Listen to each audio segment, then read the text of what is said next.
நீதியின் இன்றைய நிலை என்று சொல்லுகிற தலைப்பில், நீதி உள்ள நாட்டில் தான் நீதி அமைச்சர்கள் இருக்கிறார்களா?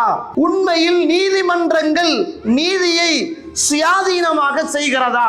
இஸ்லாம் சொல்லுகிற நீதியும் இன்றைக்கு இருக்கிற நீதியும் எதுக்காக அந்த தராச வைத்திருக்கிற மனிதருடைய கண்ணை கட்டி இருக்குது அப்படி என்று கேட்டால், இந்த யூபியில ரமலானுடைய மாதத்துல அத்துணை பக்தர்களும் முஸ்லிம்களை கண்டம் துண்டமாக வெட்டுகிற அளவுக்கும் நீதி போதிக்கப்படுகிற நீதிமன்றங்கள் எல்லாம் தூங்கிக் கொண்டிருக்கிறது.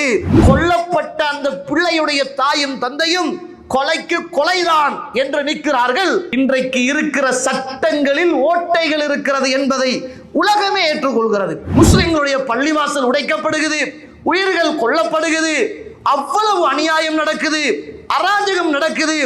ஏதோ ஒரு கை பலமாக ஓங்கிருக்குது, பலவீனமான மக்கள் நசுக்கப்படுறாங்க. பல்லாயிரக்கணக்கான வருஷமாக இருந்து வந்த பள்ளிவாசலை உடைச்சிட்டு கோவிலை கட்டுறான்.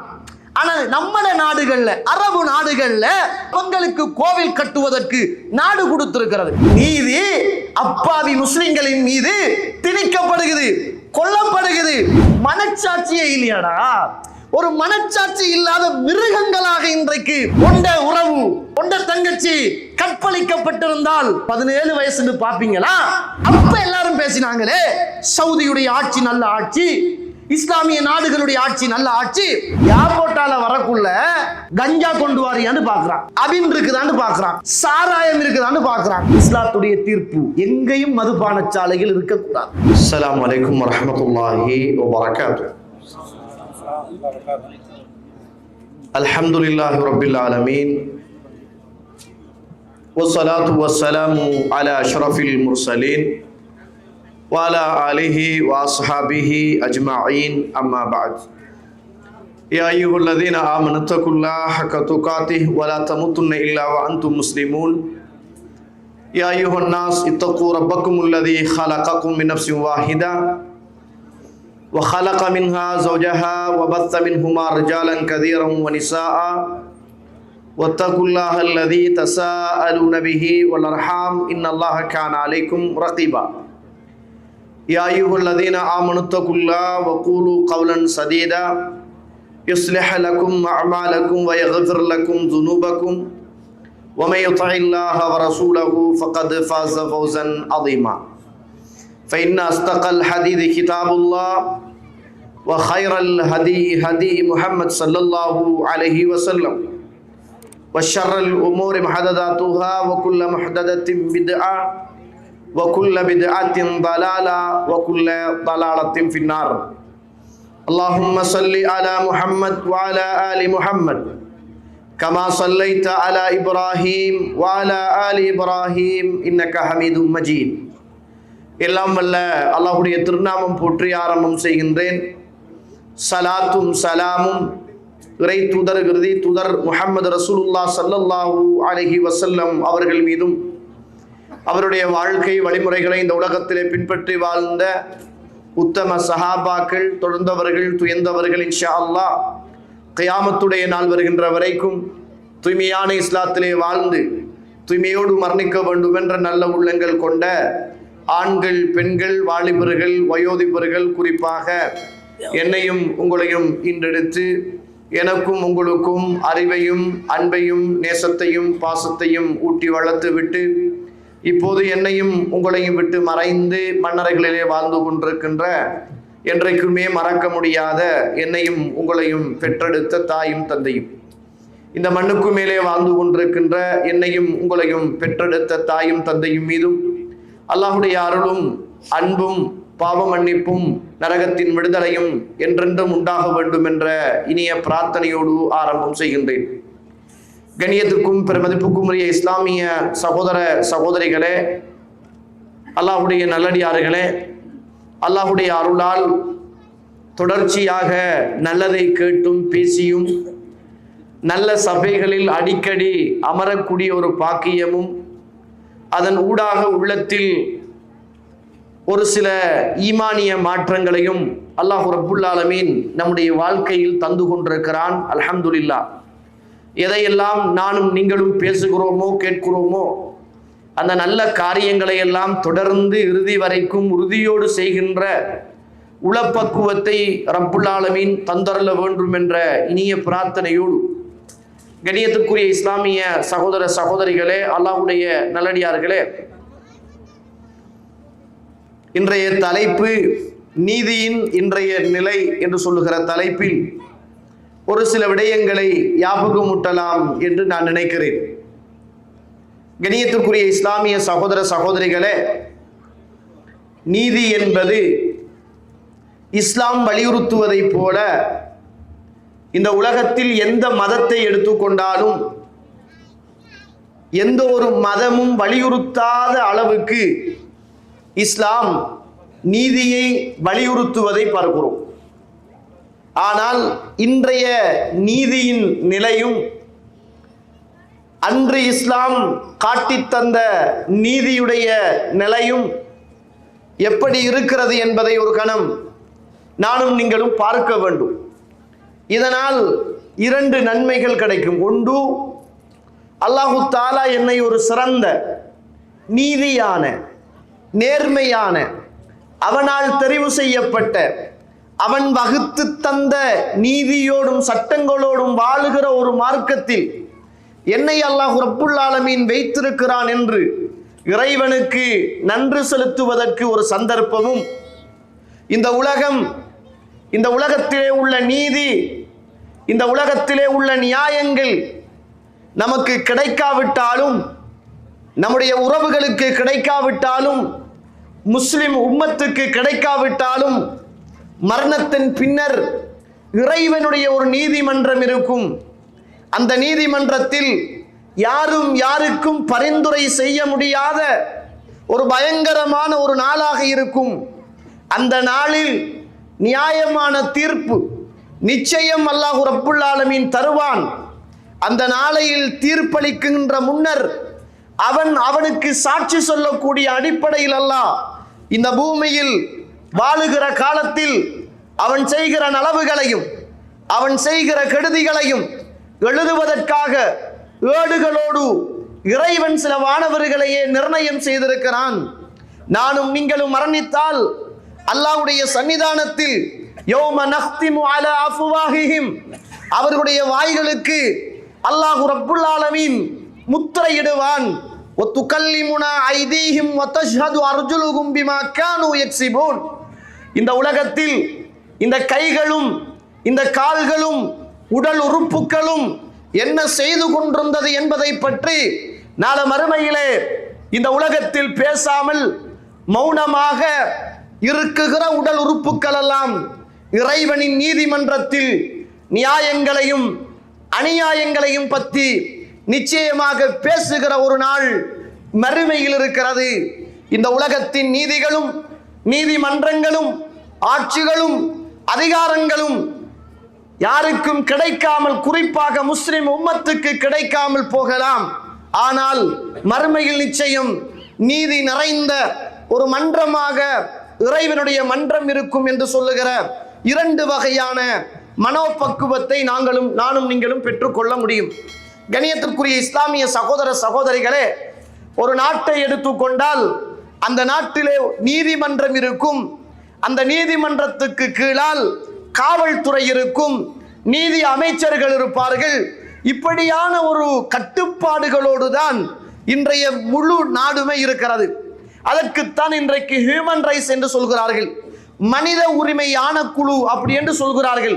எங்கேயாவது மனிதர்களுக்கான நீதியும் நியாயமும் கிடைக்காமல் போனால் சர்வதேச மட்டத்தில் அதை பெற்றுக் கொடுப்பதற்காக இன்றைக்கு மனித உரிமைகள் ஆணைக்குழு அப்படியெல்லாம் நிர்ணயம் செய்து பல நாடுகள் ஒன்று சேர்ந்து, பல சாக்கு நாடுகள் அமைப்புகள் ஒன்று சேர்ந்து ஒவ்வொரு நாடுகளுக்கு பக்கபலமாக நீதியையும் நியாயத்தையும் அநியாயத்தையும் தட்டி கேட்டு நீதியை நிலைநிறுத்துவதற்காக பல சட்டதிட்டங்கள் உலகத்தில் உருவாக்கப்பட்டிருப்பதை பார்க்கிறோம். இந்த சட்டதிட்டங்கள் எல்லாமே மனிதனாலும் மனிதனுடைய சிந்தனைகளாலும் இந்த நீதிகளும் சட்டங்களும் உருவாக்கப்பட்டிருக்கிறது. இஸ்லாத்தை பொறுத்தமட்டில் மனிதனுடைய கற்பனைக்கு அப்பால் இறைவனால் இந்த உலகத்தின் ஆட்சிகளும் அதிகாரங்களும் இஸ்லாமிய ஆட்சிகள் இந்த உலகத்தில் நடக்குமாக இருந்தால் இஸ்லாமிய சட்டம் என்பது, நீதித்துறை என்பது இறைவனுடைய புறத்திலிருந்து வகுக்கப்பட்ட ஒன்றாக இருக்க வேண்டும் என்று இஸ்லாம் எதிர்பார்க்கிறது. கண்ணியத்திற்குரிய இஸ்லாமிய உறவுகளே, அந்த அடிப்படையில் இன்றைக்கு உலகத்தை நீங்கள் எடுத்துக்கொண்டால் உண்மையில் நீதி இருக்கிறதா? நீதி உள்ள நாட்டில் தான் நீதி அமைச்சர்கள் இருக்கிறார்களா? உண்மையில் நீதிமன்றங்கள் நீதியை சுயாதீனமாக செய்கிறதா? எல்லாரும் தேர்தல் காலங்களில் ஓட்டு பிச்சை கேட்டு வருகிற போது அவர்களுடைய தேர்தல் விஞ்ஞானத்தில் அடிக்குகிற முதலாவது விஷயம் என்ன என்றால், நாங்கள் நீதிமன்றங்களை சுயாதீனமாக ஆக்குவோம், நாங்கள் நீதிமன்றத்துக்கு தலையீடு செய்ய மாட்டோம். அப்படி என்றால் என்ன அர்த்தம்? நீதிமன்றத்துக்கு அரசியல்வாதிகள் நினைத்தால் தலையீடு செய்யலாம் என்பதுதான் அர்த்தம். என்ன சொல்றாங்கண்டா, நாங்கள் நீதித்துறையை சுயாதீனமாக ஆக்குவோம், நீதிபதி நீதி தன் கடமையை செய்யும், அப்படிதான் எல்லாரும் பிரச்சாரம் பண்றாங்க. அப்படின்றால் இதற்கு முதல் உள்ள அரசாங்கத்தில் ஆட்சியில் நீதி இல்லாமல் இருந்தது.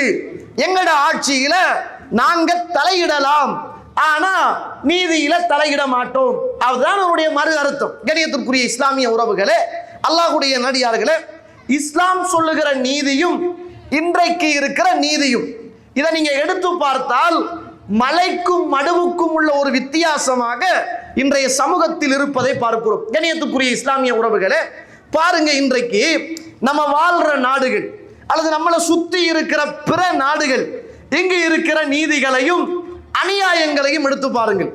எவ்வளவு தூரம் நீதி இன்றைய நிலைமையில் கேள்விக்குறியாக இருக்கிறது. அதனாலதான் சிலர் ஆர்டிக்கல் எழுதுகிற போது சட்டம் ஒரு இருட்டறை அப்படின்னு எழுதினாங்க. சட்டம் ஒரு இருட்டறை அப்படின்னாங்க. ஒரு நீதிபதிக்கு பக்கத்துல ஒரு தராசு இருக்கும், கண்ணை மூடிக்கிட்டு கண்ணை கட்டி வச்சு அந்த தராச கையில தூக்கி வச்சிருப்பார். ஏன் கண்ணை கட்டி வச்சிருக்க அவருக்கு? எதுக்காக? அந்த தராச வைத்திருக்கிற மனிதருடைய கண்ணை கட்டி இருக்குது. அப்படி என்று கேட்டால் அவர் கண்ணை துறந்து பார்த்து பக்க சார்பாக இவர் நமக்கு ஆதரவானவர், எதிரானவர், உயர்ந்தவர், தாழ்ந்தவர், இன்ன மதத்தில் உள்ளவர், இன்ன குணத்தில் உள்ளவர், இந்த குலத்தில் உள்ளவர் என்ற பாகுபாடுகள் இல்லாமல் நேர்த்தியாக நீதி வழங்க வேண்டும் என்பதற்காக அப்படி ஒரு சின்னங்கள் புதைக்கப்பட்டிருக்கிறது. ஆனா அதுலேயும் ஒரு தராசு கீழையும் ஒன்று மேலையும் தான் கிடக்குது. அதுலேயும் ஒன்று கீழையும் இன்னும் ஒன்று மேலையும் தான் இருக்குது. கண்ணியத்திற்குரிய இஸ்லாமிய உறவுகளே, அல்லாஹ்வுடைய நடிகார்களே, இன்றைக்கு நம்மட நாடுகளை எடுத்துக்கொள்ளுங்க, நீதியுடைய நிலைமை. சும்மா இன்றைக்கு மனித உரிமை என்று பேசுறான். இந்த யூபியில உத்தரப்பிரதேசத்துல ரமலானுடைய மாதத்துல சுபஹானல்லாஹ் இன்றைக்கு ஆட்சி செய்கிற காவிக்கு சோரம் போன அத்துணை பக்தர்களும் முஸ்லிம்களை கண்டம் துண்டமாக வெட்டுகிற அளவுக்கும், இன்றைக்கு முஸ்லிம்களை நசுக்குகிற அளவுக்கும், எங்களுக்கு சொந்தமான பள்ளிவாசல்ல அவங்களோட காவி கலரை அடிங்க. ஏன் நீங்க இந்த கலர் அடிச்சிருக்கிறீங்க? இந்த கலர் எல்லாம் நீங்க யூஸ் பண்ணக்கூடாது, நீங்க எங்கட காவி கலரை தான் என்ன செய்யணும்? அடிக்கணும். அப்படி என்று நீதிய தண்ட கையில யாரோ ஒரு இனம் வெறி பிடித்த மதமுடைய மனிதர்கள் இன்றைக்கு சாதாரணமாக இருக்கிற மக்களின் மீது நீதியை பாய்ச்சினான். ஆனா நீதியை அமுல்படுத்த வேண்டிய நீதிமன்றம் அமைதியாக இருக்கிறது. நீதியை அமுல்படுத்த வேண்டிய காவல்துறை அப்படியே பார்த்துக்கிட்டு அநியாயம் செய்கிறவனை, நீதியை கையில கெடுத்தவனை அந்த அந்த அந்த காவல்துறை காப்பாற்றி கொண்டிருக்கிறது. அநியாயம் இழைக்கப்பட்டவன் செத்து பிழைக்கிறான். இந்த ரமலானுடைய மாதத்திலும் சுபஹானல்லாஹ் ஒருவர் கார்ல வாராங்க, ரெண்டு உறவுகள் வாராங்க, அது முஸ்லிம் சகோதரர்கள். சுபஹானல்லாஹ் காரை திறந்து பொல்லால கல்லால காரை அடிச்சு உடைச்சு கம்பியால ஒருவரை குத்தி வெளியில எடுத்து செருப்பால அடிச்சு கல்ல தூக்கி மண்டையில அடிச்சு கொடுமைகளிலும் ஆகப்பெரிய கொடுமையை இன்றைக்கு இருக்கிற காலத்தில் அல்லாஹ்வுடைய சாபம் அவர்களுக்கு மிக விரைவில் இருக்கிறது. சபிக்க கூடாது, உணர்வு துடிக்கிறது, பார்க்க முடியவில்லை, அல்லாஹ் அவர்களுக்கு ஹிதாயத்தை நாடவில்லை என்றால் அல்லாஹ் ரப்புல் ஆலமீன் நிச்சயமாக அவனுடைய தண்டனையை கொடுப்பான் என்பதில் எள்ளில் முனையளவு கூட சந்தேகம் கிடையாது. என்ன சொல்ல வருகிறேன் என்றால், நீதி போதிக்கப்படுகிற நீதிமன்றங்கள் எல்லாம் தூங்கிக் கொண்டிருக்கிறது. நீதியை பாதுகாக்க வேண்டிய காவல்துறைகள் அநியாயம் இழைத்தவர்கள், இந்த பூமியில் அநியாயம் இழைக்கப்பட்டவர்களை கணக்கெடுக்காமல் அநியாயம் இழைத்தவர்களை காவல்துறை காப்பாற்றிக் கொண்டிருக்கிறது. கண்ணியத்திற்குரிய இஸ்லாமிய உறவுகளே, இன்றைக்கு உலகத்தில் இருக்கிற நீதி என்னன்னு கேட்டால், ஒருவன் ஒரு கொலை செஞ்சா, அந்த கொலை நிரூபணமாயினா அவனை கையுமையுமா கைது செஞ்சா, அவனுக்கு சிறைச்சாலை போனா, அடுத்த முறை ஒரு ஆட்சி வந்தா இந்த கொலை செய்த கொலையாளி அந்த ஆட்சியில வேறொரு ஆட்சியாளருக்கு ஆதரவாக இருந்தால், இந்த ஆட்சியாளருக்கு இப்ப ஆதரவாகிட்டார் என்றால் உடனே அவருக்கு ஜனாதிபதியுடைய பொது மன்னிப்பு, பிரதமருடைய பொது மன்னிப்பு. அடே என்னடா இது ஆட்சி, என்ற உறவை கொள்றான், அவனை கொண்டு போய் ஜெயிலில் அடைக்கிறீங்க, சிறைச்சாலையில வைக்கிறீங்க, 3 வருஷம் ஆகுது, ஆட்சி மாறுது, இவரை ஆதரிச்சான், அவன் ஆதரிச்ச கட்சி வந்துட்டு கொலை செஞ்சவன ஜனாதிபதி வாராரு, பிரதமர் வாராரு, அரசியல்வாதி வாராங்க, ஜனாதிபதியுடைய பொது மன்னிப்பு, பிரதமருடைய, நீ யாரு மன்னிக்கிறதுக்கு? உண்ட வாப்பாவை கொலை செஞ்சானா, உண்ட உம்மாவை கொலை நீ உண்ட வாப்பாவை கொலை செஞ்சாதான் நீ மன்னிக்கலாம், உண்ட உம்மாவை கொலை செய்தால்தான் நீ மன்னிக்கலாம், உனக்கு சொந்தமானவர்களை கொலை செய்தால் தான் நீ மன்னிக்கலாம். ஆனா பிறருடைய இஸ்லாமிய ஆட்சி இருக்குமாக இருந்தால் குடும்பம் மன்னிக்காத வரைக்கும் அவனை மன்னிக்க முடியாது. இன்றைக்கு ஒரு கடந்த காலத்துக்கு ஒரு 8-10 வருஷம் என்று நான் நினைக்கிறேன், ஒரு 6-7 வருஷம் இருக்கும், சவுதியில இலங்கையை சேர்ந்த ஒரு சகோதரி வீட்டு வேலை செய்த போது அந்த வீட்டுக்குள்ள இருந்த ஒரு பிள்ளைய பால் கொடுக்கிற போதும் ஏதோ ஒரு அடிப்படையில் அந்த பிள்ளை மௌத்தாகி விட்டது, அதற்கு காரணம் இந்த பிள்ளைதான் என்ற தீர்ப்பு கொடுக்கப்பட்டுச்சு. இலங்கையில இருந்து பல தூதர்கள்மார்கள் போய் பேசினாங்க, அங்கு உள்ள அத்துணை அமைப்புகளும் பேசினாங்க. இன்னும் ஒரு நாடு என்னதான் இருந்தாலும், சவுதி கெட்டதோ நல்லதோ, நம்ம வாழ்ற முஸ்லிம் நாடுகள் அங்க இன்னும் அல்லாஹ்வுடைய ஆட்சியும் சட்டமும் இருப்பதை பார்க்கிறோம். ஆனா சில விஷயங்கள்ல பலவீனமாக இருக்கிறாங்க, அது வேற பிரச்சனை, அதை சொல்லல. நீதியை பாருங்க. ஆனா அங்கு உள்ள நீதிபதி விசாரணை செய்கிறார், குற்றம் சுமத்தப்படுகிறது, குற்றத்தை ஒப்புக்கொள்கிறார். குற்றத்தை ஒப்புக்கொண்டவுடன் எந்த பிள்ளை கொல்லப்பட்டதோ அந்த பிள்ளையுடைய தாயையும் தந்தையையும் அணுகி மன்னிப்பு பெற்றால் இவன் நாங்க விடுதலை செய்யலாம் என்று அந்த நாட்டுடைய நீதித்துறை தாராளமாக விடுகிறது. பல்லாயிரக்கணக்கான சொத்துக்களை தருகிறோம், எங்கட பிள்ளைய விட்டுடுங்க, மன்னிப்பு தாங்க, எல்லாரும் பேசுறாங்க. கொல்லப்பட்ட அந்த பிள்ளையுடைய தாயும் தந்தையும் கொலைக்கு கொலைதான் என்று நிற்கிறார்கள். அந்த பிள்ளை கொலை செய்யப்படுகிறது. நான் கேட்கிறேன், இப்படி ஒரு நீதி எல்லா நாடுகளிலும் இருக்குமாக இருந்தால் ஒரு கொலையோடு கொலையாளி முடிந்துடுவான். ஆனா இன்றைக்கு கொலையாளியை பார்த்தா 10 கொலை செய்யறான். எப்படா 10 கொலை செஞ்சா? நீ ஒரு கொலை செஞ்சுட்டு போனான், திரும்ப வந்தான், திரும்ப கொலை செய்யறான், திரும்ப வாரான், திரும்ப கொலை தான் செய்யறான். 10 கொலை எப்படா செஞ்சா? நீ 20 கொலை எப்படா செஞ்சா? நீ இன்றைக்கு இருக்கிற சட்டங்களில் ஓட்டைகள் இருக்கிறது என்பதை உலகமே ஏற்றுக்கொள்கிறது. இன்றைக்கு இருக்கிற சட்டத்தில் ஓட்டைகள் இருக்கிறது என்பதை உலகமே ஏற்றுக்கொள்கிறது. இன்றைக்கு யூபியில, உத்தரப்பிரதேசத்தில் என்ன சட்டம் அமல்படுத்தப்படுகிறது சொல்லுங்க? என்ன நீதி அமல்படுத்தப்படுகிறது சொல்லுங்க? முஸ்லிம்களுடைய பள்ளிவாசல் உடைக்கப்படுகிறது, உயிர்கள் கொல்லப்படுகிறது, அவ்வளவு அநியாயம் நடக்குது, அராஜகம் நடக்குது, ஏதோ ஒரு கை பலமாக ஓங்கி இருக்குது, பலவீனமான மக்கள் நசுக்கப்படுறாங்க.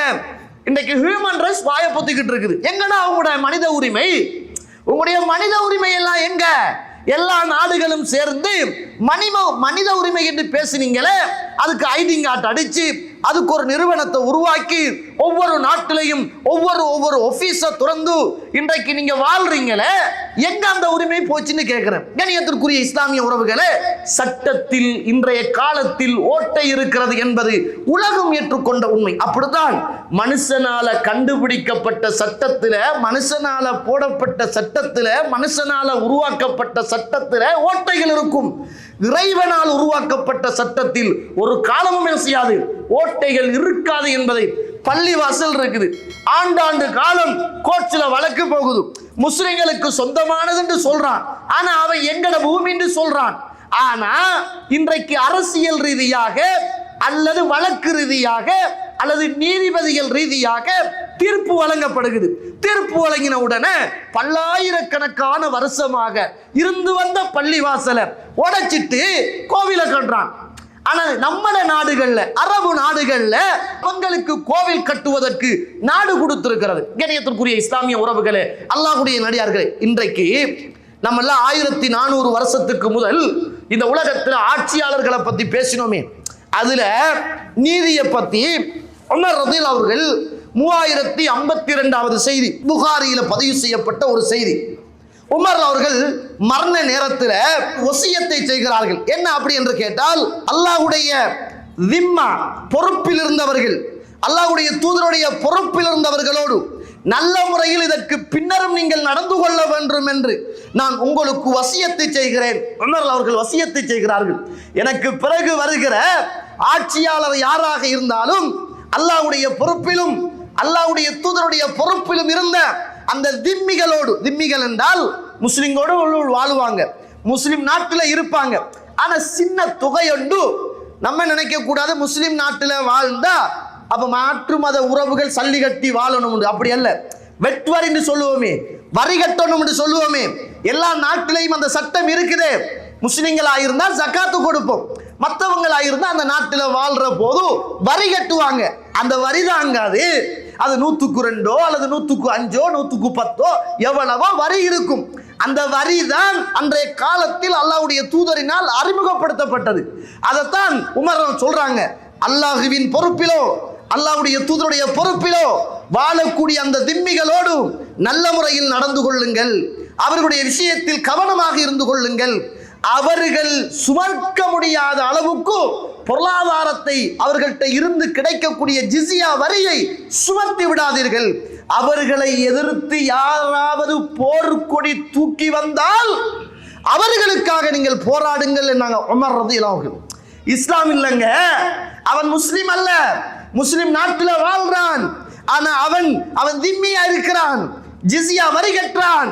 அப்படி கற்ற நேரத்தையில வேறொரு நாட்டில இருந்து முஸ்லிம்களை அல்ல, அந்த காவிர்களை, இஸ்லாத்தை ஏற்றுக்கொள்ளாத மக்களை யுத்தத்துக்காக வந்தால் இவங்களை பாதுகாக்க முஸ்லிம்கள் போராடணும். இதுதாங்க நீதி. உண்ட நாட்டில தானே வாழ்றான், உண்ட ஊர்ல தானே வாழ்றான், உனக்குட்ட தானே வரி கட்டுறான், ஒன்ற நீதிமன்றத்துக்கு கீழே தானே இருக்கிறான், ஒன்ற காவல்துறை தானே இருக்கிறது. இஸ்லாமிய ஆட்சியாக இருந்தால் அப்படி பாதிக்கப்படுகிற மக்களுக்கு முஸ்லிம்கள் பாதுகாப்பு கொடுக்கணும்.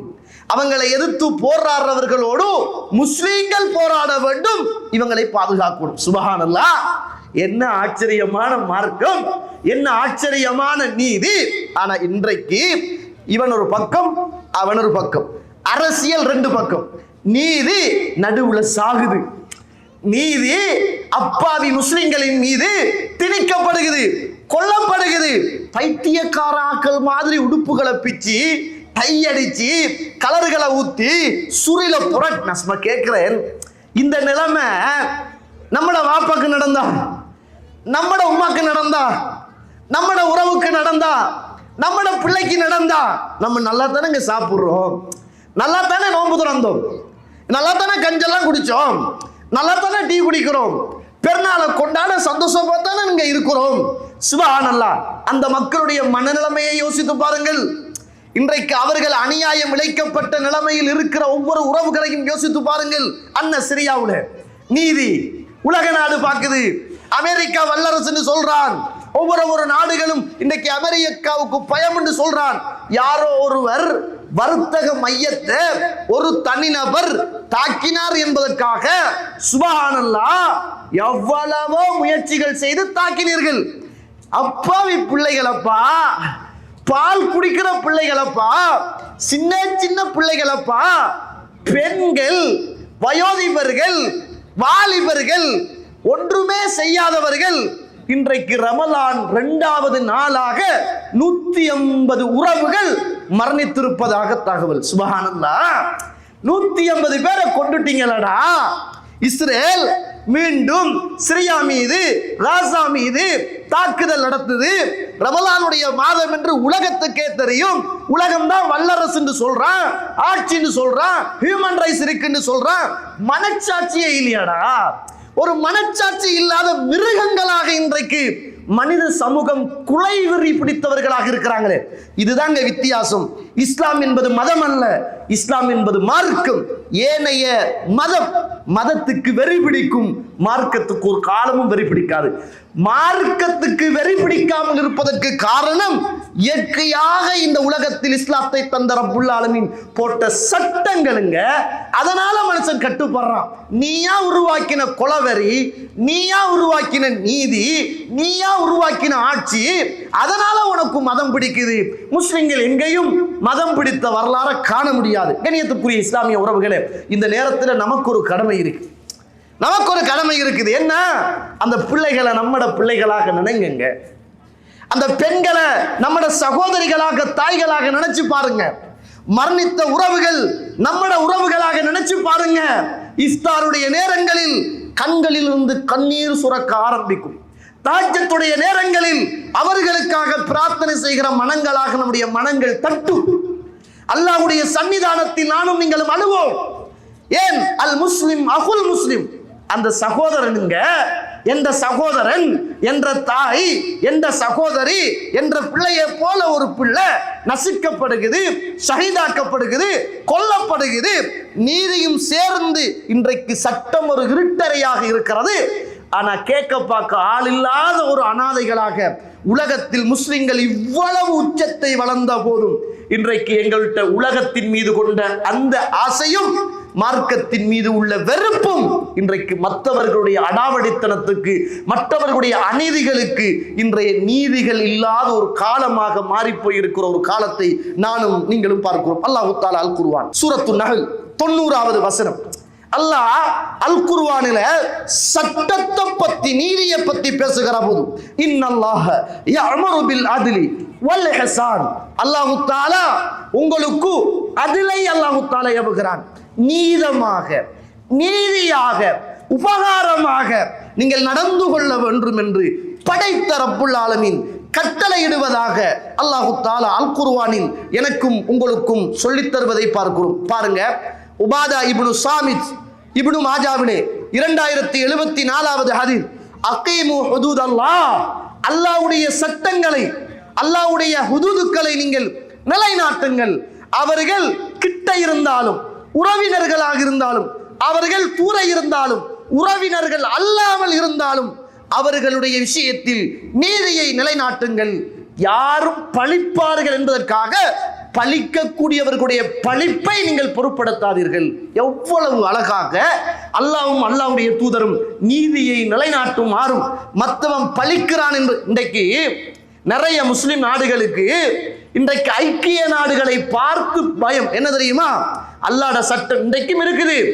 இன்றைக்கு முஸ்லிம் நாடுகளில் இஸ்லாமிய கொள்கைகள், நீதிகள் நிலைநாட்டப்படுகிற போது ஏனைய நாடுகள் பார்த்து, என்ன நீங்க கொலைக்கு கொலை, அப்ப ஒரு அநியாயமா கொலை செஞ்சிட்டாண்டு பிழையாக தீர்ப்பு வந்துட்டு முண்டால் அவன் உசுரை உங்களால கொடுக்க இயலுமா கேட்கிறாங்க கேள்வி. எப்படி கொல்லுவீங்க? அவனை ஜெயில பிடிங்க, சித்திரவதை கொடுங்க. இதே மாதிரி உண்ட வாப்பாவை கொண்டிருந்தா சொல்லுவியா? உண்ட உம்மாவை கொண்டிருந்தா சொல்லுவியா? உண்ட மகளை கொண்டிருந்தா சொல்லுவியா? யோசிச்சு பாருங்க. டில்லியில ஒரு 23 வயது உள்ள ஒரு பெண், ஒரு 17 வயது நிரம்பிய ஒரு ஆணால், ஒரு பையனால் கற்பழிக்கப்பட்டு வயிறுகள் கிழிக்கப்பட்டு நடந்த வரலாறு மறந்துட்டான்னு கேட்கிறேன். ஞாபகப்படுத்தி பாருங்க. நீதிமன்றத்துக்கு வருகிறது விசாரணை. இன்றைய நீதி 17 வயசு, அவனுக்கு ஒன்றும் செய்ய முடியாது, அவன் மேஜர் ஆகல, 18 வயசுன்றா தான் தீர்ப்பு கொடுக்கணும். அதனால 18 வயசாகிற வரைக்கும் ஒன்றும் பண்ண முடியாது, அவனை எங்கேயாவது நன்னடத்தை பாடசாலைக்கு போடணும். சுப்ஹானல்லாஹ். ஒண்ட உறவு, ஒண்ட தாத்தா, ஒண்ட தங்கச்சி கற்பழிக்கப்பட்டிருந்தால் 17 வயசுன்னு பாப்பீங்களா? இதனாலதான் இஸ்லாத்துடைய நீதி. கொல்லு அவனை, உசுரோடு வாழக்கூடாது, அவன் கொல்லப்பட வேண்டும். இந்த உலகத்துக்கு மேல் வாழ்வதற்கு தகுதியற்றவன், கொண்டுடுவவனை. இஸ்லாத்துடைய தீர்ப்பு. அப்ப எல்லாரும் பேசினாங்களே, சவுதியுடைய ஆட்சி நல்ல ஆட்சி, இஸ்லாமிய நாடுகளுடைய ஆட்சி நல்ல ஆட்சி, உனக்கு என்று வலிக்கிற போது இஸ்லாம் நல்ல ஆட்சியாக நீதியாக விளங்குறது, வலிக்காத போது அது ஒரு சிறந்த ஆட்சி நீதி இல்லாமல் தவிக்கிறது. கண்ணியத்துக்குரிய இஸ்லாமிய உறவுகளே, அல்லாஹ்வுடைய நடிகார்களே, அல்லாஹ் தஆலா அல் குர்ஆன் சூரத்துல் பக்ரா 2வது அத்தியாயம் 178 179வது வசனங்கள் அல்லாஹ் பேசுகிற வார்த்தை பாருங்கள். யா அய்யுஹல்லதீன ஆமனு, ஈமான் கொண்ட விசுவாசிகளே, குத்திப அலைக்குமுல் கிஸாசு ஃபில் கத்லா, அல்லாஹ் தஆலா கொலைக்கு கொலையை உங்களுக்கு அல்லாஹ் ரப்புல் ஆலமீன் பலிக்கு பலி தீர்ப்பதை அல்லாஹ் கடமையாக்குகிறான். எப்படி பலிக்கு பலி? அல் ஹுர்ரு பில் ஹுர், ஒரு சுதந்திரமான மனிதனை இன்னும் ஒரு சுதந்திரமான மனிதன் கொண்டால் அந்த சுதந்திரமான மனிதன் கொல்லப்பட வேண்டும். வல் அப்து பில் அப்து, அடிமையை ஒருவர் கொண்டால் ஒரு அடிமை கொல்லப்பட வேண்டும். வல் உன்சா பில் உன்சா, பெண்ணை கொண்டால் பெண் கொல்லப்பட வேண்டும். அல்லாஹ்வுடைய தீர்ப்பு. ஒவ்வொரு நாட்டிலையும் கொல்றவன கொண்டு குமித்தால் அந்த நீதி நியாயமாக நீதிமன்றங்களால் அரங்கேற்றப்படுமாக இருந்தால் எங்க கொலை இந்த உலகத்தில் நடக்க போகுது? எப்ப கொலையாளி இருக்க போறான்? ஆனா 10 வருஷம் போய் ஜெயில இருந்துட்டு கொலை செஞ்சுட்டு வாரவன அரசியல் கட்சியில உள்ளவன் போய் அவனுக்கு புதிய வேட்டியையும் சட்டையையும் கொடுத்து சால்வையை கொடுத்து பயங்கர கொலையாளிய கெட்டவன கற்பழிச்சவன இந்த உலகத்துல ஒரு பெண்ணுடைய வாழ்க்கையை நாசமாக்கினவன மாலை போட்டு ஜெயில இருந்து வாகனத்தில் ஏற்றி ஊர்வலமா கொண்டு வாரீங்களே, இதுதான் இன்றைய நீதியா? இதுதான் இன்றைய நீதியான்னு கேட்கிறேன். யோசிச்சு பாருங்க நீங்க. இது நமக்கு பெருசா விளங்காதுங்க. நம்மட குடும்பத்தில் ஒருவர் பாதிக்கப்பட்டிருந்தால் இந்த நீதி எங்க இருக்குது என்பதை புரிஞ்சு கொள்ளலாம். இன்றைக்கு இருக்கிற சட்டம் என்ன செய்து என்பதை புரிந்து கொள்ளலாம். கண்ணியத்துக்குரிய இஸ்லாமிய உறவுகளே, அல்லாஹ்வுடைய நடிகார்களே, அல்லாஹ் தஆலா அல் குர்ஆன் சூரத்துல் மாஇதா 45வது வசனம், வகதபுனா அலைஹிம், அல்லாஹ் தஆலா அவர்களுக்கு தீர்ப்பெழுதி விட்டான். என்ன தெரியுமா? அன்-நஃப்ஸ பின்-நஃப்ஸ், உசுருக்கு உசுர் எடுக்கப்பட வேண்டும். வல் ஐன பில் ஐன், கண்ண குத்தினானா நீயும் கண்ண குத்து. வல் அன்ஃப பில் அன்ஃப், அவன் மூக்க உடைச்சானா நீயும் மூக்க உட. வல் உஸ்ன பில் உஸ்ன், உன்ட காதை கிழிச்சானா நீயும் காதை கிளி. வஸ்ஸின்ன பிஸ்ஸின், உனக்கு பல்ல உடைத்தானா நீயும் பல்ல உடைச்சுக்கோ. வல் ஜுரூஹ கிஸாஸ், காயத்துக்கு காயம் இறைவனுடைய நீதி. என்ன நீதிங்க? சுப்ஹானல்லாஹ். அநியாயமாக ஒரு உசுரை கொண்டால் அவன் உசுறு கொல்லப்பட வேண்டும். அநியாயமாக இந்த உலகத்தில் வாழ்ற போது கண்ணை கெடுத்தால் அவன் கண் கெடுக்கப்பட வேண்டும். அநியாயமாக அவனுடைய மூக்கு உடைக்கப்பட்டால் அவனுடைய மூக்கு உடைக்கப்பட வேண்டும். ஒருவனுடைய காது அநியாயமாக கிழிக்கப்பட்டால் கிழிக்கப்பட்டவனுடைய காது கிழிக்கப்படணும், வழி விளங்கணும். நீ உயர்ந்த குடும்பமாக இருக்கலாம், உயர் ஜாதியாக இருக்கலாம், உன் ஆட்சி நடைபெறலாம், நீதான் நீதிமன்றத்துக்கு பொறுப்பானவராக இருக்கலாம், நீதான் நாட்டுடைய பிரதமராக இருக்கலாம். நீ அநியாயம் செஞ்சாலும் இஸ்லாத்துடைய தீர்ப்பு உண்ட கண்ணை குத்தோணும், உண்ட காதை கிழிக்கணும், உண்ட மூக்க உடைக்கணும். நீ கொண்டாலும் உன்னை கொள்ளணும். இஸ்லாத்துடைய தீர்ப்பு எப்படிப்பட்ட தீர்ப்பு! சுப்ஹானல்லாஹ். இன்றைக்கு கொலையாளி எல்லாம் நல்லவன், அடுத்த முறை அவன் எம்எல்ஏ, அடுத்த முறை கற்பழிச்சவன் எம்எல்ஏ. என்னடா இது? அவனுக்கு தான் இன்றைக்கு மாலையும் கூஜாவும் வண்டியும் ஊர்வலமும், அவனுக்கு இருக்கிற சலோட்டும் அவனுக்கு இருக்கிற பெருமதியும் எங்க இருக்கிறது? இன்றைக்கு சட்டம் ஒரு இருட்டறை. வாயால தானே சொல்றீங்க சட்டம் தன் கடமையை செய்யும் என்று. எங்க இருக்கு சட்டம் தன் கடமையை செய்கிறது? இல்லாம ரஹிமல்லா, அல்லாஹ் அருள் செய்தவர்களை தவிர. கண்ணியத்துக்குரிய இஸ்லாமிய உறவுகளே, அல்லாஹ்வுடைய நடிகர்களே, இஸ்லாம் சொல்லுகிற தீர்ப்பை பாருங்க. இஸ்லாம் சொல்லுகிற தீர்ப்பை பாருங்கள். அல்லாஹ் தஆலா அல் குர்ஆன் சூரத்துல் மாஇதா 8வது வசனம், யா அய்யுஹல்லதீன ஆமனு, ஈமான் கொண்ட விசுவாசிகளே, கூனு கவ்வாமீன், நீங்கள் அல்லாஹ்வுடைய விஷயத்தில் உறுதியானவர்களாக இருங்கள். லில்லாஹி ஷுஹதா பில் கிஸ்த், அல்லாஹ்வுக்காக வேண்டி நீதியும் நியாயமும் உள்ள ஆட்களாக இருங்கள். லா யஜ்ரிமன்னக்கும் ஷனஆனு கௌமின் அலா அல்லா தஅதிலு யஅதிலு, உங்களுக்கு பலம் இல்லாத போது ஒரு சமூகம் உங்கள் மீது அநியாயம் செய்தார்கள் என்பதற்காக பலமும் கிடைத்ததற்கு பிறகு யாருக்கும் நீங்கள் அநியாயம் செய்யாதீர்கள். யஅதிலு, நீதமாக நடந்து கொள்ளுங்கள், நீதமாக நடந்து கொள்ளுங்கள். ஹு அக்ரபு லித்தக்வா, அதுதான் இறையச்சத்துக்கு நெருக்கமானது. நம்ம இப்போ ஒன்றுமே இல்லை, நமக்கு ஒரு சமூகம் அநியாயம் செய்கிறதாக நினைக்கிறோம், நம்ம ஆட்சிக்கு வந்துட்டோம், அண்ணன் ஆட்சி கிடைச்சிட்டு பலம் கிடைச்சிட்டு சட்டம் நம்மட கையில, காவல்துறை நம்மட கையில, நீதிபதி நம்மட கையில என்று அநியாயமாக ஆட்சி மாற்றத்தின் பின்னர் யாரும் யாருக்கும் அநியாயம் செய்யாதீர்கள். யஅதிலு, நேர்மையாக இருந்து கொள்ளுங்கள், நீதியோடு நடந்து கொள்ளுங்கள். சுப்ஹானல்லாஹ். இன்றைக்கு உத்தரப்பிரதேசம், அதே மாதிரி காசா, யமன், இந்த இடங்களிலே எல்லாம் அநியாயமான முறையில் கொல்லப்படுறாங்க தானே. அநியாயமான முறையில் கிளர்ச்சியாளர்கள். இன்னைக்கு உத்தரப்பிரதேசத்தில் நடந்தது கிளர்ச்சி. சும்மா இருந்த அப்பாவி முஸ்லிம்கள் பள்ளி வாசல்கள் அப்படியே சுத்தி வளைத்து வந்து அடிச்சு உடைச்சு கொலை செய்கிற கிளர்ச்சியாளர்கள். இந்த கிளர்ச்சியாளர்களுக்கு என்ன நீதி சொல்லுங்க? என்ன செய்வாங்க?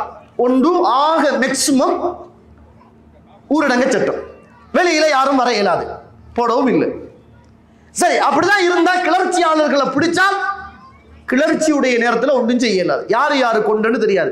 அவனுக்கு என்ன பலமும் தைரியம்டா, அடிச்சு கொள்றான், வீடியோ எடுக்கிறான், அவன் அடிக்கிறான், கல்லால வீடியோ எடுக்கிறான், அப்படியே சுரியில அமர்த்துறான், வீடியோ எடுக்கிறான், காரை உடைக்கிறான், வீடியோ எடுக்கிறான், ஒரு மிருகத்தை சுடுற, நாயை சுடுற மாதிரி சுடுறான், வீடியோ எடுக்கிறான். இதுவரைக்கும் எத்தனை பேர் இன்றைய சட்டத்தில் கைது செய்யப்பட்டவர்கள்? கிளர்ச்சியாளர்கள் எங்க இருக்கிறாங்க? எல்லாம் அந்த ஊர்ல தான் இருக்கிறாங்க. என்ன சட்டம், என்ன நீதி? சுப்ஹானல்லாஹ். இஸ்லாம் பேசுகிறது, இன்னமா ஜஸாஉல் லதீன யுஹாரிபூனல்லாஹ வ ரசூலுஹு, அல்லாஹ்வையும் அல்லாஹ்வுடைய தூதரையும் எதிர்த்து போராடி வரக்கூடிய அப்படிப்பட்டவர்கள், அல்லது வயஸ்அவுன ஃபில் அர்தி ஃபஸாதன், இந்த மண்ணுக்கு மேலே ஃபசாதுகளை உண்டாக்கக்கூடியவர்கள், கிளர்ச்சி செய்யக்கூடியவர்கள், அவங்களுக்கு என்ன தெரியுமா தண்டனை? இஸ்லாத்துடைய நீதி பேசுகிறது, அவர்கள் கொல்லப்பட வேண்டும் அல்லது அவர்கள் தூக்கிலிடப்பட வேண்டும். கொல்லு, பூமியில கிளர்ச்சி செஞ்சான் என்றா, அநியாயமான முறையில கிளர்ச்சி செய்து வாரான் என்றால் அவனை பிடித்து கொல்லு, அல்லது அவனுக்கு தூக்கு தண்டனை கொடுத்து விடு, அல்லது மாறு கையும் மாறு காலையும் வெட்டி அவனுக்கு இந்த உலகத்தில் தண்டனை கொடுக்கப்பட வேண்டும். இது அல்லாஹ்வுடைய தீர்ப்பு.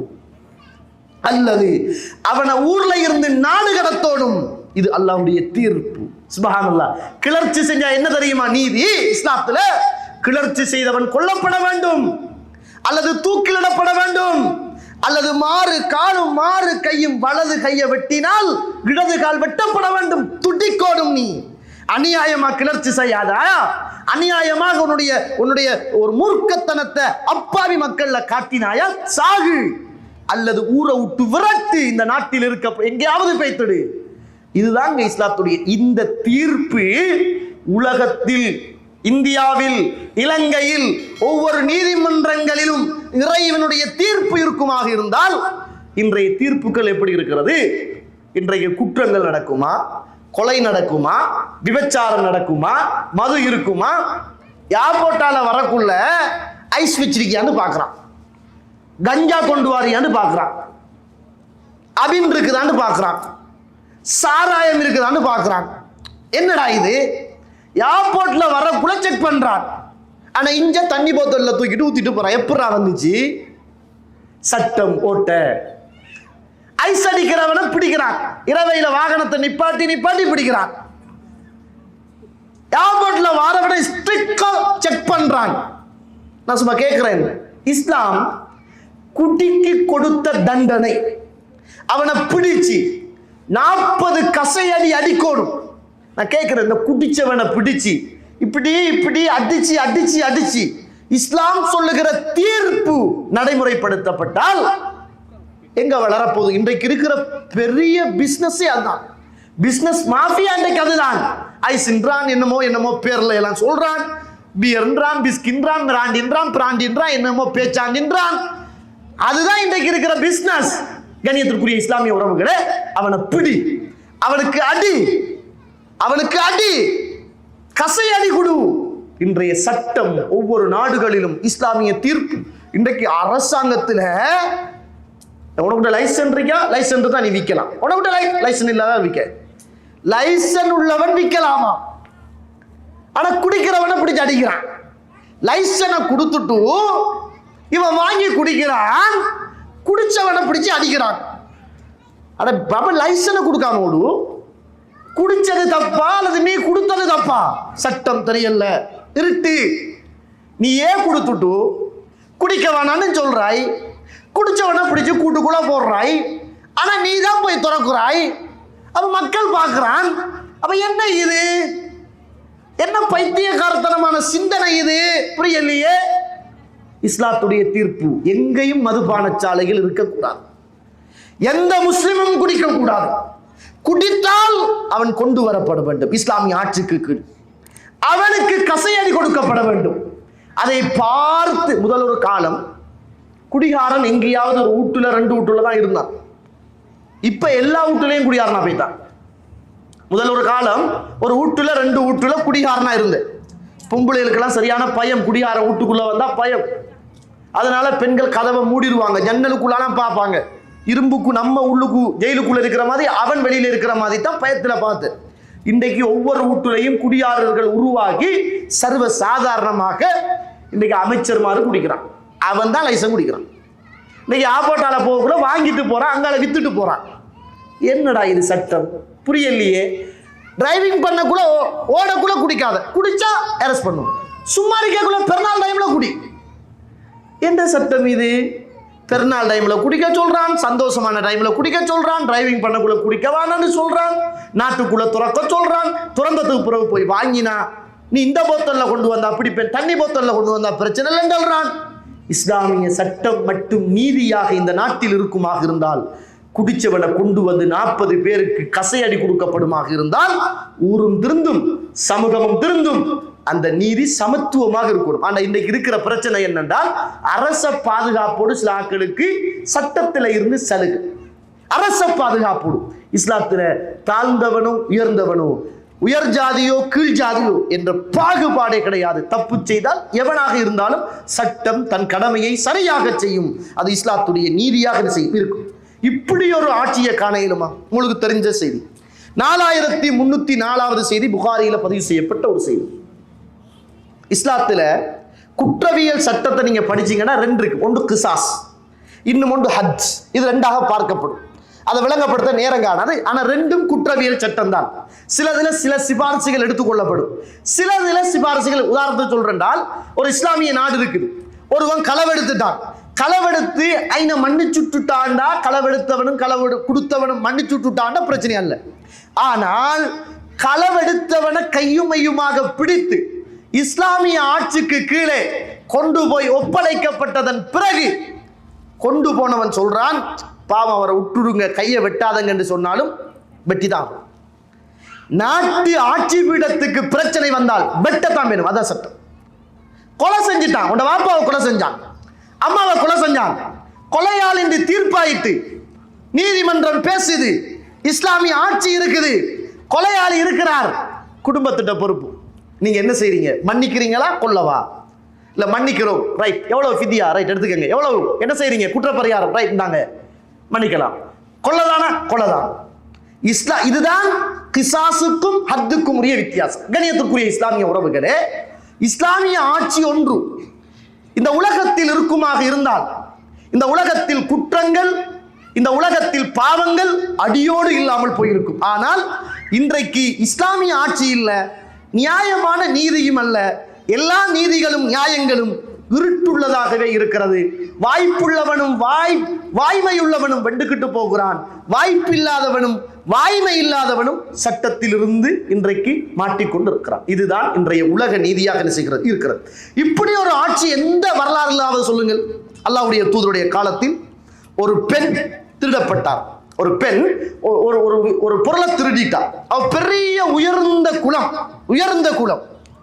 அந்த நேரத்தில் உசாமா என்று சொல்லுகிற மனிதரை, அல்லாஹ்வுடைய தூதருக்கு நெருக்கமானவர் என்பதற்காக அவனோட குடும்பம் போய் சந்தித்து, உசாமா போங்க, மகள்ற கை குடும்பத்தில் உள்ள மிக பிரதானமான சொத்து வெட்டுப்பட போகுது, கொஞ்சம் போய் பேசுங்க, சிபாரிசு பண்ணுங்கப்பா.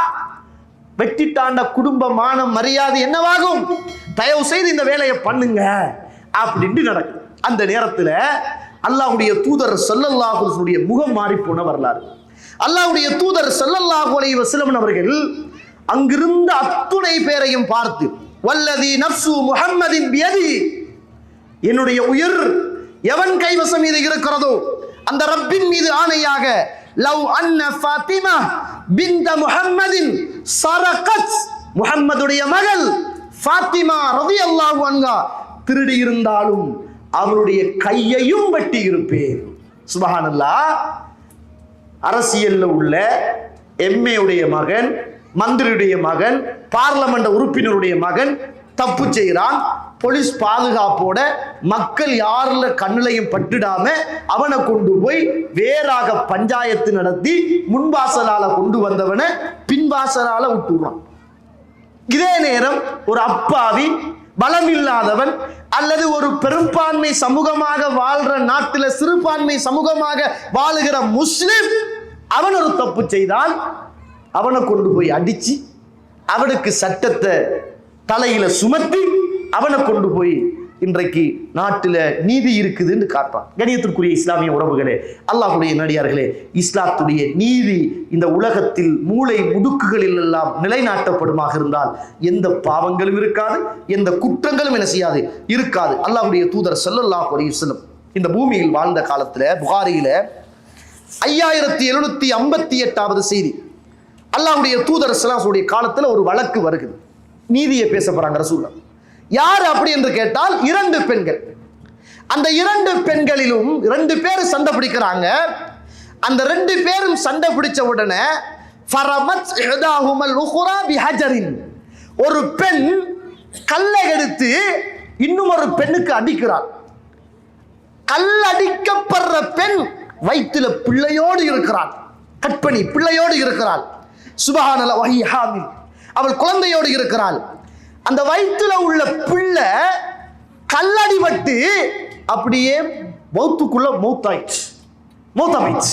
இந்த நேரத்தில் அல்லாஹ்வுடைய தூதரிடத்துல வராங்க. சுப்ஹானல்லாஹ், முஹம்மதே ஸல்லல்லாஹு அலைஹி வஸல்லம் நீதிபதி. யாருடைய தீர்ப்பு? வமா யன்திகு அனில் ஹவா, அவர் எதையும் தன்னுடைய சுய விருப்பத்தின் அடிப்படையில் பேச மாட்டார். அல்லாஹ்வுடைய தீர்ப்பு சொல்லுங்கள் அப்படின்னு ரசூலுல்லாஹி ஸல்லல்லாஹு அலைஹி அவர்கள் வயிற்றில் உள்ள பிள்ளை கொல்லப்பட்டதற்காக வேண்டி நீ ஒரு அடிமை ஆணையோ அல்லது ஒரு அடிமை பெண்ணையோ நீர் கொடுக்க வேண்டும் என்று அல்லாஹ்வுடைய தூதர் தீர்ப்பு சொன்னாங்க. அந்த பெண்ணுடைய கணவர், அந்த கல் அடிச்சாலே அந்த பெண்ணுடைய கணவர் ரசூலுல்லாஹி ஸல்லல்லாஹு அலைஹி கேட்கிறாங்க, அல்லாஹ்வுடைய தூதரே, யா ரசூலுல்லாஹ், மல்லா ஷரிப வலா அகல வலா நதக, பேசாத, குடிக்காத, சாப்பிடாத, பிறக்காத ஒரு பிள்ளை இறந்ததற்காக என்ன நியாயம் இது? என்ன நியாயம்? ஒரு ஆண் அடிமையையோ அல்லது ஒரு பெண் அடிமையையோ கொடுக்குமாறு தீர்ப்பு சொல்றீங்களே, என்ன நியாயம் அப்படின்னு கேட்டாங்க. அல்லாஹ்வுடைய தூதர் ஸல்லல்லாஹு அலைஹி வஸல்லம் அந்த மனிதரை பார்த்து சொன்னார்கள், ஹாதா மின் இஹ்வானி குஹான், இதோ இந்த சாஸ்திரக்கார சூனியக்கார ஆக்களுடைய சகோதரனாக நீ இருக்கிறீயே, இதுதான் தீர்ப்பு. கொல்லப்பட்ட குழந்தைக்கு பதிலாக கொண்ட உன்னுடைய மனைவி ஒரு அடிமை ஆண் அல்லது ஒரு பெண்ணை கொடுக்க வேண்டும் என்பதுதான் தீர்ப்பு என்னாங்க ரசூலுல்லாஹி ஸல்லல்லாஹு அலைஹி வஸல்லம். ரசூலுல்லாஹி ஸல்லல்லாஹு அலைஹி அவர்கள் ஃபாத்திமா நாயுடைய வரலாறு சொல்ற நேரம் ஒரு செய்தி சொன்னாங்களே, இந்த சமூகத்தில் உள்ளவர்கள் அழிக்கப்பட்டதற்கு காரணம் உயர்ந்தவங்க தப்பு செய்தால் அதை அப்படியே அடக்கி விடுவதும், தாழ்ந்தவர்கள் தப்பு செய்தால் அதை அப்படியே சமூகத்தில் தண்டனை கொடுப்பதும் தான் முந்திய சமூகம் அழிக்கப்பட்டதற்கான காரணம் என்பதை அல்லாஹ்வுடைய தூதர் ஸல்லல்லாஹு அலைஹி வஸல்லம் சொன்னாங்க. கண்ணியத்துக்குரிய இஸ்லாமிய உறவுகளே, புகாரியில் 6879வது செய்தி, புகாரியில் பதிவு செய்யப்பட்ட செய்தி. ரசூலுல்லாஹ் இருக்கிறாங்க, இஸ்லாமிய ஆட்சி, அல்லாஹ்வுடைய தூதர், இன்றைக்கு இருக்கிற சட்டம் ஒரு இருட்டறை, ரசூலுல்லாஹ் இருக்கிறாங்க. எவ்வளவு கஷ்டப்பட்டாங்க, யகூதிகளால, யூதர்களால, கிறிஸ்தவர்களால, காபிர்களால நாட்டை தோந்து கஷ்டப்பட்டு இவ்வளவு ஆட்சி அதிகாரம், 50க்கு மேற்பட்ட யுத்தங்கள், அந்த யுத்தத்திலே எல்லாம் போராடி ரத்தங்கள் சிந்தி உறவுகளை இழந்து உடைமைகள் இழக்கப்பட்டு இவ்வளவு கஷ்டப்பட்டு மதீனத்தின் சாம்ராஜ்யம் அல்லாஹ்வுடைய தூதருடைய கையில் இருக்கிற போது, அன்ன யஹூதியன் கத்தல ஜாரியத்தன் அலா அவுலாஹிலஹா, ஒரு சின்ன வெள்ளி காசிய களவெடுத்த திருடினத்துக்காக அந்த எஜமான் ஒரு பெண்ணை 2 கல்லுக்கு இடையில வச்சு நசுக்கிறான், கொல்ல போறான். அந்த புள்ள துடியாய் துடிக்கிறான், வேதனை, சாக போகுது. கடைசி நேரம் அல்லாஹ்வுடைய தூதர்கிட்ட கொண்டு வரப்படுகிறது. அல்லாஹ்வுடைய தூதர் சொல்றாங்க, இதற்கு தீர்ப்பு சொல்லுங்கள். என்ன தீர்ப்பு? யாரு இது? இஸ்லாம் அல்ல, இஸ்லாம் அல்ல, மாற்று மத யகூதிகள், இஸ்லாத்தை ஏற்றுக்கொள்ளாதவர்கள் தீர்ப்பு தேடி இறை தூதரை நாடி வருகிறார்கள். சட்டத்தை சொல்லுங்கள். என்ன சட்டம்? முஹம்மதே ஸல்லல்லாஹு அலைஹி வஸல்லம். அல்லாஹ்வுடைய தூதர் போனாங்க, அந்த பெண்ணுக்கு பக்கத்துல உட்கார்ந்தாங்க. அல்லாஹ்வுடைய தூதர் ஸல்லல்லாஹு அலைஹி வஸல்லம் போய் அந்த பெண்ணுகிட்ட கேட்டாங்க, உன்னை கொண்டது யாரு, இன்னாரான்னு கேட்டாங்க. அந்த பிள்ளை மூச்சு திணற சாகிற கட்டத்துல, உசுறு பிரிகிற நேரத்துல இல்லன்னு சொல்லுது. 2வது ஒரு ஆளை காட்டி ரசூலுல்லாஹ் இவரான்னு கேட்டாங்க. அந்த பிள்ளை இல்லன்னு சொல்லுது. 3வது ரசூலுல்லாஹ் ஒரு பேரை சொல்லி இன்னாரான்னு கேட்டாங்க. சாகிற நேரம், உயிர் துடித்து கொண்டிருக்கிறது. ஒரு சிறுமி அந்த நேரத்தில் அந்த பிள்ளை ஆமான்னு சொல்லிச்சு. அல்லாஹ்வுடைய தூதர் சொன்னார்கள், இதோ இந்த பிள்ளையை எப்படி 2 கற்களுக்கு இடையில் வைத்து சித்திரவதை செய்து கொல்ல முயற்சி செய்தானோ, அவளும் இதே மாதிரி 2 கற்களுக்கு இடையில் வைத்து அவளுடைய தலை நசுக்கப்பட வேண்டும். இதுதான் தீர்ப்பு. நாங்க ரசூலுல்லாஹ் ஸல்லல்லாஹு அலைஹி வஸல்லம். சுப்ஹானல்லாஹ், என்ன நீதிங்க! இஸ்லாம் அல்ல, இஸ்லாம் அல்லாதவர்கள் முஸ்லிமாக இருந்தாலும் அதுதான் தீர்ப்பு, முஸ்லிம் அல்லாட்டியும் அதுதான் தீர்ப்பு. அதே ஒன்ற உத்தரப்பிரதேசத்துல முஸ்லிம்களுக்கு இந்த அநியாயம் செய்றீங்களே, என்னதான் செஞ்சாங்க அந்த மக்கள்? அவங்களும் அவங்களோட பாடும். இந்த இருக்கிற யமன் என்னடா தப்பு செஞ்சாங்க? அங்கால இருக்கிற காசா என்ன செஞ்சாங்க? எவ்வளவு அநியாயம்! எங்கே உங்களுடைய உலக நாடுகள்? உங்களுடைய ஹியூமன் ரைட்ஸ் எங்கே? மனித உரிமைகள் எங்கே? சத்து விட்டதா? நீதி, நியாயம், சட்டம். சுப்ஹானல்லாஹ். இன்ஷா அல்லாஹ் நாங்கள் அத்துணை பேரும் இந்த மக்களுக்காக இன்றிலிருந்து எங்களுடைய உறவுகளுக்காக துடித்து துடித்து பிரார்த்தனை செய்வதைப் போல அல்லாஹ்விடத்தில் கையேந்துவோம். சகோதர சகோதரிகளே, கையேந்துவோம். யாரும் அநியாயமாக கொல்லப்படுகிறார்கள், துடிக்கிறார்கள். ரமலானுடைய காலம், ரமலானுடைய காலம், உன்னுடைய அருள் நிறைந்த மாதம்.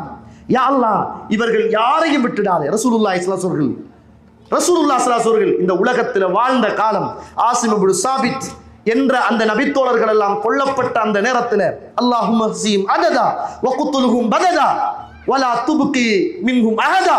யா அல்லாஹ், இவங்களை நீயே பார்த்துக்கொள், யாரையும் விட்டு விடாதே என்று ஒரு நபித்தோழர் சொல்லிட்டு மௌத்தாகினாரே, அது மாதிரி நம்மட கடமை அல்லாஹ் கிட்ட துஆ கேட்க வேண்டியதுதான் இந்த நேரத்தில் நம்முடைய கடமை என்பதை மறந்துடாதங்க. அந்த பிரதேசத்தில் வாழ்ற நம்முடைய லா இலாஹ இல்லல்லாஹ் என்ற அந்த உறவுகளுக்காக நானும் நீங்களும் அல்லாஹ்விடத்தில் நீதிக்காக, நேர்மைக்காக அல்லாஹ்விடத்தில் கேட்க வேண்டிய தேவை எனக்கும் உங்களுக்கும் இருக்கிறது. கண்ணியத்துக்குரிய இஸ்லாமிய உறவுகளே, அல்லாஹ்வுடைய நல்லடியார்களே, இதனால தான் அல்லாஹு தாலா நிறைய நீதிகள், நியாயங்கள் சம்பந்தமாக அல் குர்ஆன்ல பேசுகிற போது, களவெடுத்தா கைவெட்டப்பட வேண்டும், அநியாயமான முறையில் அவதூறு சொன்னால் 80 கசையடிகள் கொடுக்கப்பட வேண்டும். இப்படியான நிறைய தீர்ப்புகளை இஸ்லாம் எனக்கும் உங்களுக்கும் சொல்லியிருக்கிறது. இந்த உலகத்துல அரசியல்வாதி என்றாலே லஞ்சம் அப்படிதான் பார்க்கலாம். ஏர்போர்ட்ல போகக்குள்ள போலீஸ்காரன் வாயில கேட்கிறான், ஏதாவது தந்துட்டு போ. நம்மட மனைவி ஹலாலான உழைப்புல, சம்பாத்தியத்துல நகை வாங்கி போட்டுட்டு போறா. அவனுக்கு தெரியுது இது ஹலால் தான் தெரியுது. நிக்கிறவன் பாதுகாப்பு சட்டத்தை அமல்படுத்த வேண்டிய கேமராவெல்லாம் இருக்கிற நேரத்துல அவன் கேட்கிறான், ஏதாவது கொடுத்துட்டு போ. ரசூலுல்லாஹி ஸல்லல்லாஹு அலைஹி வஸல்லம் இந்த உலகத்துல வாழ்ற நேரம் லஞ்சம் எடுப்பவன் நரகத்தில் நாங்க ரசூலுல்லாஹி ஸல்லல்லாஹு அலைஹி வஸல்லம். என்ன தீர்ப்பு, என்ன தீர்ப்பு? இந்த தீர்ப்புகள் எல்லாம் இஸ்லாமிய தீர்ப்புகள் இந்த நாட்டின் நீதிமன்றங்களில் நீதிகளாக அமுல்படுத்தப்படுமாக இருந்தால் இன்றைய நீதி நிலைமைகள் இப்படி இருக்காது என்பதை நானும் நீங்களும் புரிந்து கொண்டு, கண்ணியத்துக்குரிய இஸ்லாமிய உறவுகளே, அல்லாஹ்வுடைய நல்லடியார்களே, இன்றைய இருக்கிற சட்டங்கள் ஒரு இருட்டறை சட்டமாக இருக்கிறது. இஸ்லாம் சொல்லுகிற சட்டம் ஒரு நியாயமான சட்டமாக இருக்கிறது. குற்றவியல் பத்தி பேசுறேன்னா நிறைய என்ன செய்யலாம், பேசலாம். இஸ்லாம் எதுக்கு என்னென்ன தண்டனைகள் கொடுத்திருக்கும் அப்படின்னு அது குற்றவியலா போயிடும். ஆனா இன்றைய நீதியும் நியாயமும் சமூகத்தில் இப்படித்தான் இருக்கிறது என்பதை புரிந்து கொள்வோம். இறுதியாக அந்த உறவுகளுக்காக நம்மளால முடிந்த துஆக்களை செய்து அந்த உறவுகளை நம்ம இந்த நேரத்தில் நினைத்து அல்லாஹ் கிட்ட நிறைய என்ன செய்யும். இன்ஷா அல்லாஹ் ஒரு நாளுக்காக காத்திருக்கிறோம். மாலிக் யௌமித்தீன், நியாய தீர்ப்பு நாள். அந்த நாளையில் அல்லாஹ் ரப்புல் ஆலமீன் எல்லோருக்கும் தீர்ப்பு செய்வான் என்ற அந்த நம்பிக்கையோடு பிரார்த்தனை செய்வோம். எங்கெங்கெல்லாம் முஸ்லிம்கள் கஷ்டப்பட்டு நீதிகள் இல்லாமல் தத்தளித்து கஷ்டத்தோடு வாழ்கிறார்களோ அல்லாஹ் ரப்புல் ஆலமீன் அவர்களுக்கு நிம்மதியையும் சந்தோஷத்தையும் அல்லாஹ் தஆலா கொடுத்து இந்த உலகத்திலும் மறுமையிலும் அல்லாஹ் தஆலா அவர்களை வெற்றியாளர்களாக ஆக்கி அருள் புரிவானாக. வாஹிர் தஅவானா அல்ஹம்துலில்லாஹி ரப்பில் ஆலமீன். அஸ்ஸலாமு அலைக்கும் வரஹ்மத்துல்லாஹி வபரகாத்துஹு.